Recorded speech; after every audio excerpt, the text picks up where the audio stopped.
Dapat malinaw ang pananaw mo sa buhay. Kung hindi malinaw ang takbo ng buhay mo, kung wala ka sa focus mo, makaka-attract ka rin ng negatibo sa buhay na humahantong sa buhay na walang patutunguhan. At hindi ka masisiyahan sa resulta nito. Kung hindi mo alam kung ano ang gagawin mo at pakiramdam mo na stuck ka sa pangit na sitwasyon, makukonfuse ka, mawawala ka sa tamang landas, at blanco ka na. Tandaan mo, hindi pa huli ang lahat. It's in fact the beginning of something good that's about to happen. Sa mga oras ng pag-aalinlangan, ang ilan sa atin ay nakakabangga ng matinding pagsubok at naparalisa tayo ng takot.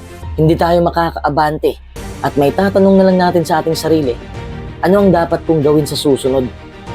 Bakit ako narito? Paano ko mahahanap ang aking kagustuhan? In such testing times, what we really need is a change in attitude. Kung itigil lang natin ang pagpapaka-feeling victim at kontrolin lang natin ang ating sarili, magbabago din ang resulta ng sitwasyon natin. Kung hindi mo na alam kung anong gagawin mo sa buhay, gawin mo ang 5 bagay na ito. Pero bago po natin simulan ang video ito, shoutout po muna kay Winwin Vlog. Maraming salamat sa lagi mong panonood. Number 1, maging responsable sa iyong sarili. Hindi ang ibang tao ang naglalagay sa iyo sa buhay na yan. Ikaw lang ang naglalagay dyan sa sarili mo. Kung naghihirap ka ngayon, kasalanan mo na yon. Kailangan kitang saktan ng katotohanan upang matuto kang lumaban. Huwag mong isisi sa iba kung bakit nagkakaproblema ka. Your life will be no better than the plans you make and the action you take. Ikaw ang arkitekto ng iyong sariling buhay. Ikaw ang nagdidisenyo ng kinabukasan mo. Don't seek clarity from outside. Take full responsibility for your life right now. Lahat-lahat, mapabuti man o masama, nasa sayo na yun. May kalayaan kang pumili kung ano ang gagawin mo. Pero harapin mo rin ang resulta sa bawat ginagawa mo. It's really important to take responsibility because when we are stuck, we tend to blame the outside world for our problems. Tigilan mo na ang pagsasabi na hindi mo alam ang iyong gagawin. Alam kong alam mo, pero hindi ka lang umaaksyon. Paano mo malalaman kung palagi ka lang nagkukulong sa sarili mong isipan? Decide to make it happen. Lahat ng katanungan ay may sagot. Ang pagkilos na lang ang kulang. Take responsibility for your thoughts, for your feelings, for your words, and for your actions. To take responsibility for your life is to take responsibility for your powers of thinking, feeling, speaking, and acting. Because this is the structure of all human experience. Nabubuo ang buhay mo ngayon dahil sa iniisip mo noon, dahil sa nadarama mo noon, dahil sa mga salita mo noon, dahil sa mga kilos mo noon. It's not a coincidence. It's not coincidence. You take responsibility when you accept that the thoughts you have are your thoughts coming from your mind. Kung ano ang iniisip mo, mararamdaman mo ito. Ang lahat ng nararamdaman mo ay mabibigkas mo. Kung ano ang lumalabas sa bibig mo, magiging gawain mo rin yun. Ibig sabihin na ikaw lang ang bumubuo ng buhay mo. Nobody can make you think, feel, say, or do anything. Nobody can push your buttons because you are the button maker. Ganon din sa ibang tao. Hindi mo sila makukontrol dahil sila lang ang kikilos kung ano yung nasa isipan nila. When we decide to gain clarity, we cut off any other possibilities from entering our lives. Number 2, alamin mo ang bagay na nagdadala ng liwanag sa buhay mo. Paano mo ba malalaman na ang bagay na yon ay nagdadala ng liwanag sa buhay mo? Sa pamamagitan ng paglaan ng oras na mag-isa ka lang. Kung single ka o wala kang kaibigan, kung may makikita kang tao na may karelasyon at may mga tunay na kaibigan, siguro malulungkot ka. Kahit na sa social media mo lang nakikita, naiinggit ka na. That's why it can make you feel like spending time with yourself is a bad thing. Kasi nahuhulma na ang isip mo na ang pangit palang mag-isa. Kaya pala ang gulo ng buhay mo kasi hindi mo nakikilala ng lubos ang sarili mo. What may seem like a very difficult time can actually be one of the most rewarding. By spending time alone, you can learn more about your true self and how to work toward ultimate happiness. Spend time with yourself. It is where everything begins. Dito mo malalaman ang totoo mong layunin sa buhay. Spending time with yourself is a huge step in the right direction when it comes to being happy alone. Mas lalong hindi maging malinaw ang ating buhay kung palagi na lang tayong napapalibutan ng mga ingay. Take time to breathe. Don't put too much pressure on yourself. If you find that you are frequently feeling stressed, anxious, or depressed, make time each day to focus on your inner thoughts and feelings. Start a journal and write down anything that comes to your mind. If you let yourself write freely for half an hour each day, you may be surprised by what you come up with. Journaling can help reach the core of emotional problems, and you may find that you learn something new about yourself each day. Subukan mong linisin ang isipan mo. Tanggalin mo ang sobrang pag-aalala. Tanggalin mo lahat ng negatibo na nasa loob ng ulo mo. Find a quiet place without distractions and just let yourself be. Hindi kasi lahat ng ginagawa natin ay nagdudulot ng kaliwanagan sa buhay natin. Some actions make us feel positive and some drain our energy. Pero kapag hihinto na lang tayo, hindi natin mapapansin kung ano ang mga pinagagawa natin at kung paano ito nakakaapekto sa buhay natin. Spend time with yourself so you will know what brings you clarity. Number 3, magtakda ka ng layunin. Sino ba ang walang goal sa buhay? Siyempre, yung mga taong walang narating sa buhay. Hindi ko sinasabi na mga taong hindi nakapagtapos ng pag-aaral hindi edukasyon ang basihan ng pagiging matagumpay ng isang tao. Ang ibig kong sabihin, ang mga taong walang goal sa buhay ay ang mga taong nakatunganga pa rin hanggang ngayon. Kailangan may goal ka sa buhay mo. Kung wala kang target, kung wala kang layunin, para ka lang naglalaro ng soccer. Palagi kang tumatakbo, pero hindi ka makakapuntos. Sabi ni Albert Einstein, life is like riding a bicycle. To keep your balance, you must keep moving. In order to have balance, we must chase our goals and work on something worthwhile. Ang mga gawain natin ang nagbibigay ng kahulugan sa ating buhay. Kung wala tayong mga gawain, ano pa ba ang silbi natin sa mundo?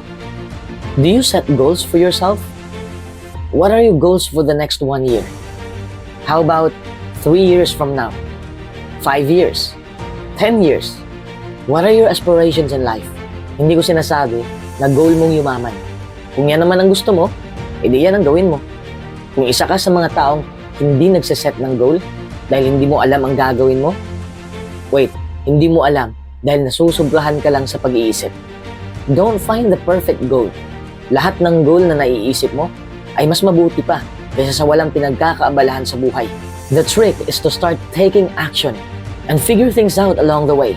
Kung gusto mong mag-workout araw-araw, goal na yan. Goal mo bang pumayat? Goal mo bang magbasa ng mga libro? Goal mo bang mag-ano? Kahit mga maliit na bagay ay magagawa nating goal. Becoming active is an important part of gaining clarity. Sa kasamaang palad, maraming nagsasabi tungkol sa mga kagustuhan nila. Pero wala namang nangyayari. Puro ko na lang salita, pero wala ka namang ginagawa. Kasi wala kang goal sa buhay. Start with small goals and use momentum to achieve the big goal. Number 4, mag-meditate ka. Yun bang sanayin mong manahimik saglit?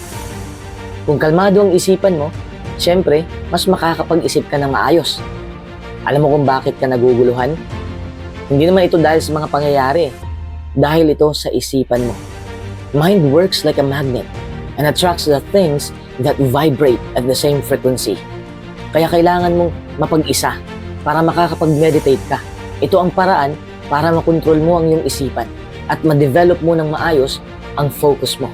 Uulitin ko kung kalmado ang isipan mo, lahat ng problema mo ay mahahanapan mo ng solusyon. Para lang yan sa paaralan. Kung handa na ang estudyante, biglang may pasulit ka agad. Katulad din sa buhay natin.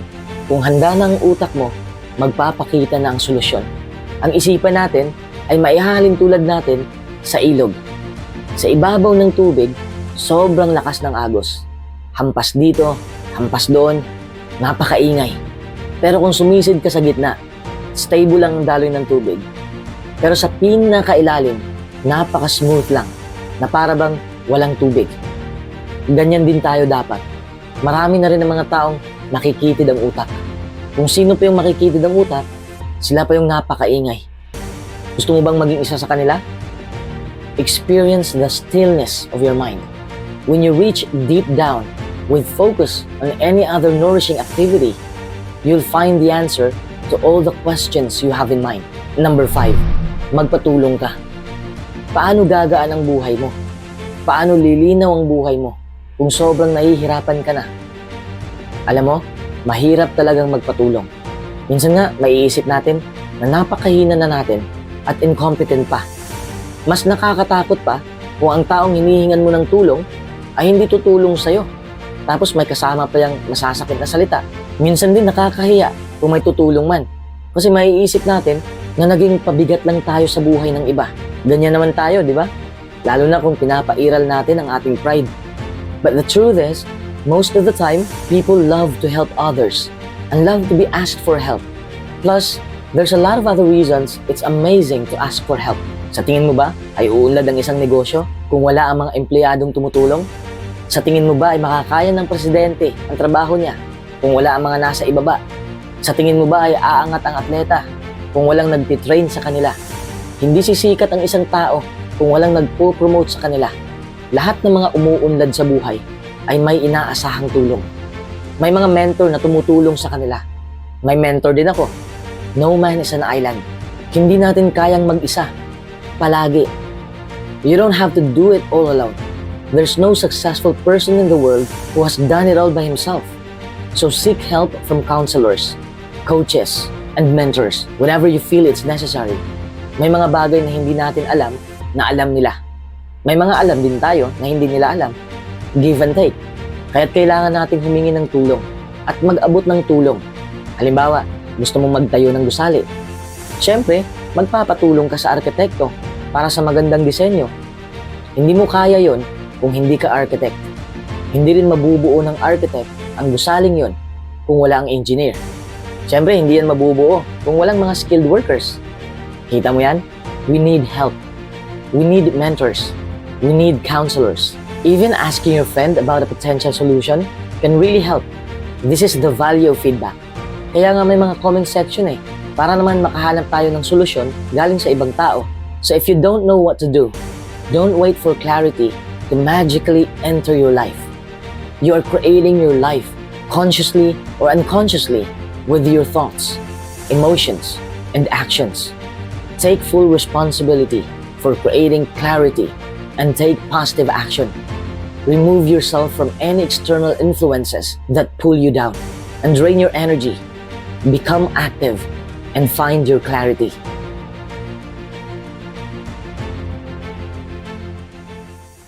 Madalas ka bang nagrereklamo tungkol sa iyong mga problema? Siguro ikaw na ang nakakapansin sa sarili mo na reklamador ka. O di kaya may tao nang nagsasabi sa'yo na sobrang reklamador mo na sa buhay. Alinman sa dalawa, kapag nagrereklamo ka palagi, tapos wala ka namang ginagawa, hindi pa rin mag-i-improve ang iyong sitwasyon. At kung puro reklamo ka lang, lalayuan ka ng mga tao. Mas lalo kang mabibigatan sa buhay kapag nangyari yon. Kahit napakadilim ng sitwasyon, kahit napakatindi ng problema, may solusyon pa rin yon. Number 1, baguhin mo ang iyong pananaw. Malaki ang nagagawa ng positibong pananaw. Iwasan mo ang pagiging negatibo. Ang pagiging negatibo ay uubos ng lakas na kailangan mo para maayos o maharap ang iyong sitwasyon. Hindi mo kasi nakikita ang magagandang bagay kung nakapokus lang ang mga mata mo sa mga bagay na hindi mo nagustuhan. Subukan mo namang mag-focus sa positibong bagay. Kapag lagi kang negatibo, mapipighati ka at laging masama o malungkot ang araw mo. Pero kapag nakapokus ka sa mga bagay na positibo, magkakaroon ka ng mabuting puso at magiging masaya ka pa. Alisin mo ang mga negatibong kaisipan at palitan mo ito ng mga bagay na positibo. Kapag napapaharap ka sa mahihirap na kalagayan, tanungin mo ang iyong sarili, talaga nga bang wala na akong pag-asa? Hanggang dito na lang ba ako? O may magagawa pa ako? Patuloy na alisin ang mga negatibong kaisipan at laging isipin ang mga bagay na nakapagpapatibay. Ingatan mo ang iyong pananaw gaya ng pag-aalaga sa isang hardin. Bunutin mo ang mga mapanirang damo ng pagiging negatibo.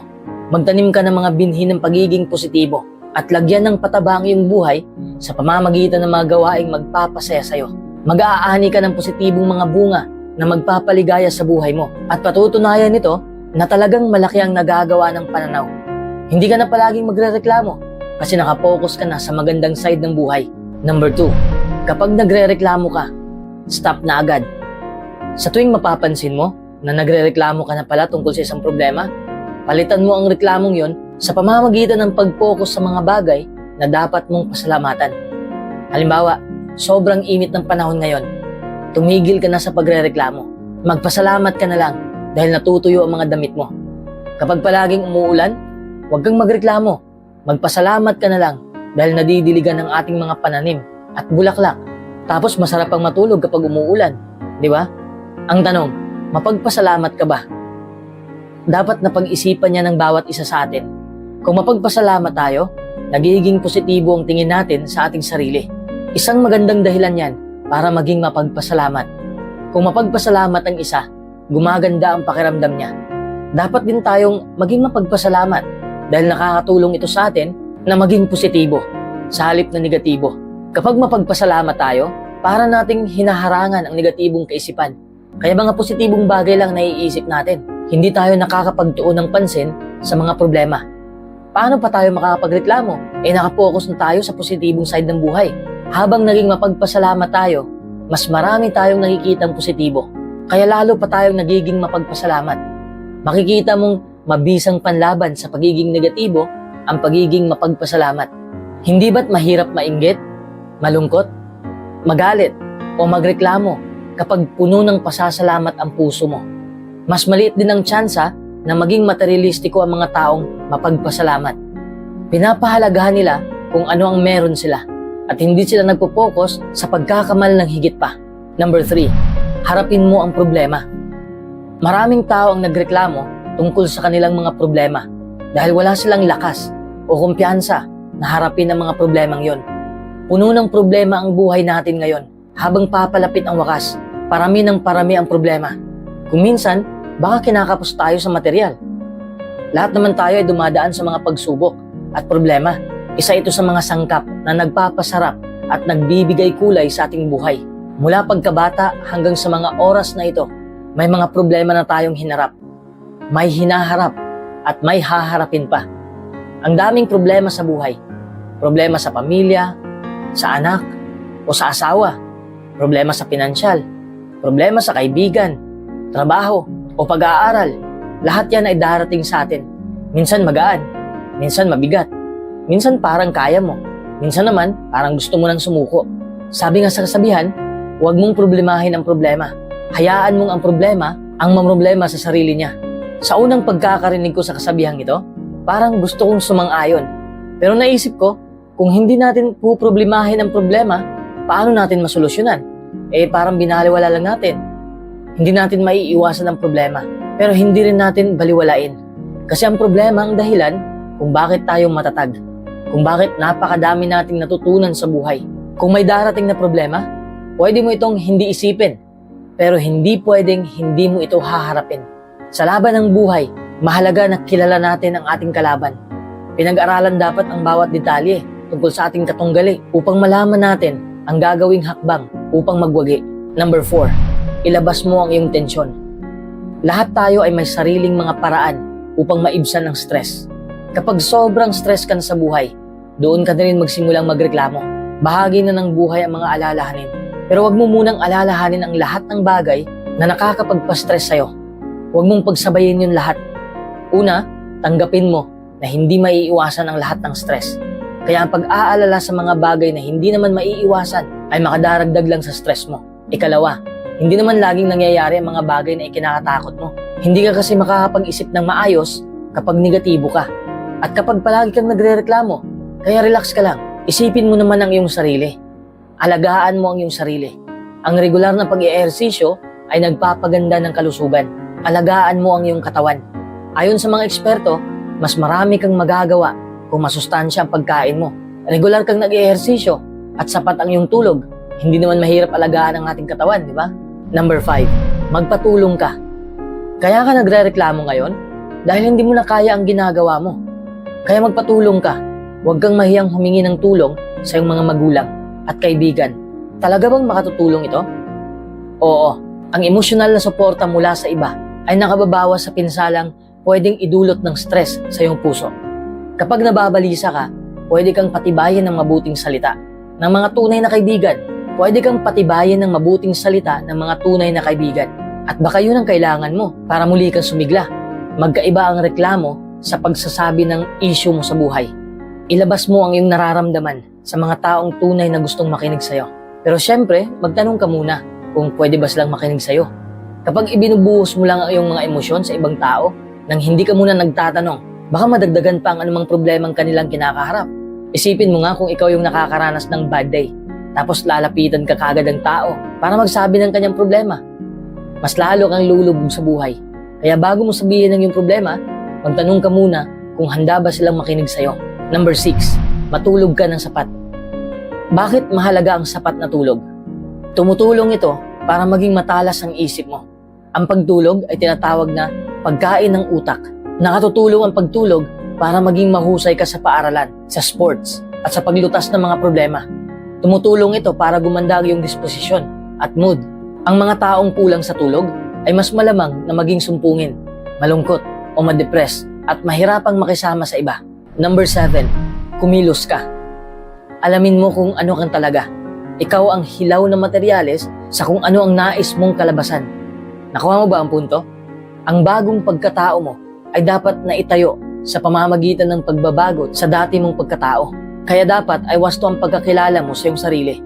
Whatever you're not changing, you're choosing. Kung marami kang reklamo tungkol sa iyong mga problema, ngunit wala kang ginagawang pagbabago sa iyong mga kalagayan, kung gayon, ay gumagawa ka ng desisyon na manatili sa sitwasyon. At sa gayon, ay wala kang tunay na dahilan upang magreklamo tungkol dito. Bakit ka pa magrereklamo kung pinili mo yung sitwasyon na yan?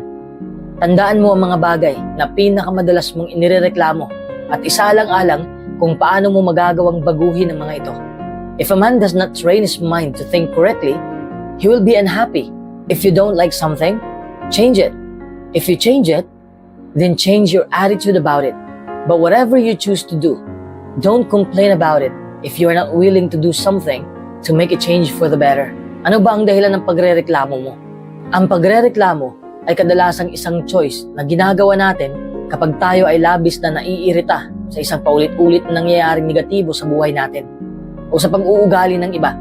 Hindi mo alam kung paano tapusin ang iyong pagrereklamo kung hindi mo alam kung ano ang problemang inirereklamo mo.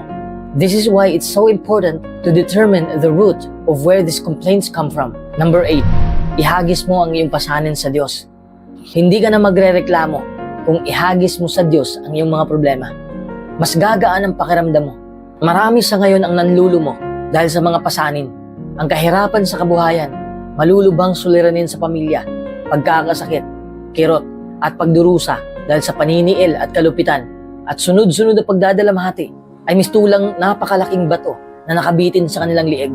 Bukod sa panlabas ng mga kagipitang ito, ang iba ay nanggigipuspos dahil sa pagkadama ng kawalang kabuluhan at kabiguan dahil sa kanilang sariling di kasakdalan.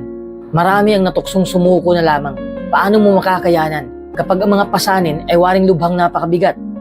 Ang unang paraan ay ang marubdob na pananalangin sa Diyos. Kapag hindi ka mapalagay, nangangamba o nababalisa ka, ibuhos mo ang iyong puso sa ating maibiging Ama sa Langit. Kapag nagawa mo ng iyong buong makakaya para solusyonan ang problema, mas makatutulong ang taos-pusong pananalangin kaysa sa pag-aalala. Pero paano makatutulong ang panalangin para huwag kang madaig ng mga nakababalisang kaisipan at pag-aalala? Bibigyan niya tayo ng kapanatagan para mawala ang mga negatibong emosyon sa ating puso at isip. Marami ng personal na nakaranas nito. Pinalitan ng Diyos ang kanilang kabalisahan ng kapayapaan at kapanatagan na nakahihigit sa kaunawa ng tao. Pwede mo ring maranasan yan. Madaraig ng kapayapaan ng Diyos ang anumang hamon sa hinaharap mo. Ang ikalawang paraan para magkaroon ng panloob na kapayapaan ay ang pagbabasa ng mga teksto sa Biblia at pagbubulay-bulay sa mga yon. Ang Biblia ay naglalaman ng patnubay para maiwasan, mabawasan o maharap natin ang kabalisahan. Ang salita ng Diyos ay nakatutulong at nakapagpapaginhawa dahil mababasa rito ang mismong karunungan ng may likha. Habang binubulay-bulay mo ang mga kaisipan ng Diyos, araw o gabi, at pinag-iisipan kung paano mo masusunod ang praktikal na patnubay ng Biblia, talagang mapatitibay ka. Paano ka pa magrereklamo kung magaan ang iyong pakiramdam? Di ba? Number 9, baguhin mo ang mga taong nakapaligid sa'yo. Pwede nating magaya ang mga tao na lagi nating kasama. Mabuting impluwensya man sila o masama. Kung reklamador ang mga taong nakapaligid sa'yo, magiging reklamador ka rin. Sa halip na basta makipagkaibigan ka kung kani-kanino, maging mapamili. Hindi naman ibig sabihin ito na magtatangi ka. Ibig lang sabihin, dapat marunong kang mag-obserba para makita mo ang pagkakaiba sa pagitan ng matuwid at ng masama. Putulin ang pakikipag-ugnayan sa mga taong ginagawa kang sunod-sunuran sa kanilang estilo ng pamumuhay. Kapag ginawa mo ito, baka mabawasan ng mga kaibigan mo, pero tataas naman ang respeto mo sa sarili at magkakaroon ka ng mas mabubuting kaibigan. Mga kaibigang may mabuting impluensya. You don't have to abandon people you've been friends with for years, but instead, take more time of yourself or spend more time with those who are either more positive or are actively engaged in pastimes that inspire positivity.